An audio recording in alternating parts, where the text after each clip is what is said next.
Hey guys, Roman Sliders here, bringing you this review of Battletoads for the Nintendo Entertainment System, released in 1991, developed by Rare and published by Tradewest.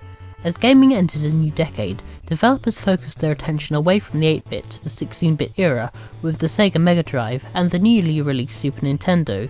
The NES was in its twilight years, though games were still being made for the console. Battletoads was one of those games that stood out for me not only for its unrelenting difficulty, which we'll get onto later, but also for its fun gameplay and charm.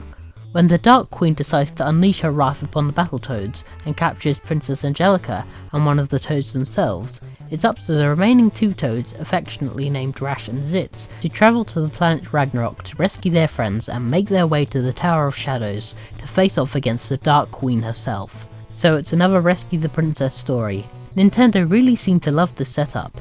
You take control of either Rash or Zitz as you fight your way through the many dangers that Ragnarok has in store. Battletoads is primarily a side-scrolling beat-em-up in the style of Double Dragon, with some racing stages thrown in to mix up the gameplay.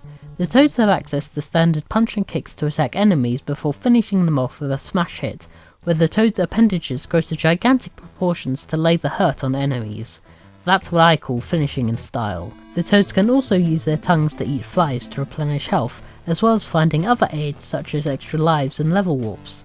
With a game like this, you're going to need every bit of help you can get. There are also a number of arcade-style obstacle courses, where the player must avoid obstacles while driving at high speeds, or trying to outrun an enemy that can instantly kill your character. These levels require precise reflexes and pattern memorization in order to complete them. As with a lot of racing stages, it's just a case of trial and error, there's no other way to get through them. Players start the game with 3 lives, with the opportunity to earn more as the game progresses. If you lose all your lives, then it's game over. You're given a limited number of continues, and when you run out of them, and you will a lot, then you have to start back at the beginning of the game. No ifs or buts. Battletoads support 2 players, and at times the game favours this approach, as it is easier to press on with 2 players than it is going it alone.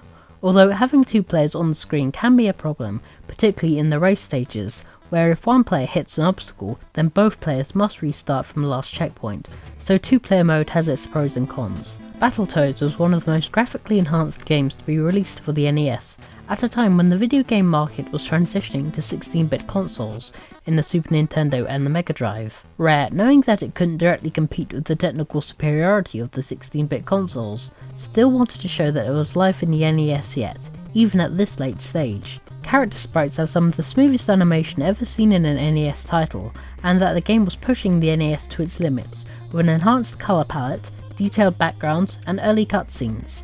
It's clear that Rare went out of their way to create a quality game, which I can appreciate.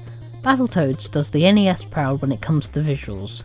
Music for this game is what you would expect from 8-bit soundtracks. From the opening title, the instrumentals draw you in and grab your attention from the get-go. There's something about the magic of 8-bit music that later games don't have. It's the simplicity of the compositions. Each level has a certain mood which gets you pumped. Looking at the game, it's pretty clear where the inspiration for Battletoads came from. Battletoads was designed to compete with the Teenage Mutant Ninja Turtles, and although it was never going to win against that institution, the game nevertheless developed a cult following. Now onto my biggest criticism, the difficulty. This game is insanely hard. Enemies will rob you of at least 1 heart, if not more, and power-ups are few and far between. Although the difficulty in the brawler levels is nothing compared to the outright horrible racing levels. These stages are the definition of cruel and unusual punishment. These levels require several playthroughs to memorise where obstacles are coming from, with your vehicle getting faster as you dodge each obstacle.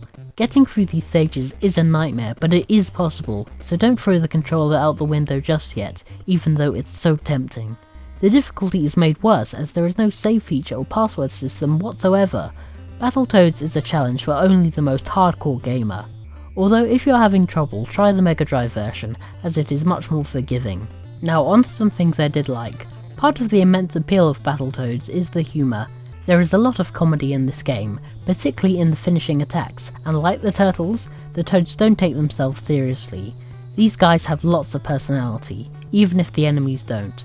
Controls handle well, with the only constraint being how long you can last against opponents before being overwhelmed. Battletoads was well received by critics, being nominated for the 1991 Nintendo Power Awards in 9 categories, including Graphics and Sound, Best Play Control, and Best Multiplayer. Battletoads was followed up by a Game Boy version, Battletoads and Double Dragon, Battletoads and Battle Maniacs, and Super Battletoads, which was an arcade game. Battletoads was also turned into an animated TV special, produced by Dick Entertainment in 1992, but was not picked up for a series. The special served as a prequel to the game, and is generally considered one of the worst cartoons ever made, due to the fact that it was a blatant Turtles clone. But it does have a great opening. All in all, Battletoads is a well-made game, although the extreme difficulty, even by NES standards, may turn a lot of gamers off. Having said that, it is worth having a look, and if you want an old school game to test your wits and patience, then this is it. Well, that brings us to the close of another review. Thanks so much for watching. If you liked what you saw, please comment, thumbs up, share and subscribe. Check me out on Facebook to see what I'm doing, and I'll catch you next time. Peace out, guys.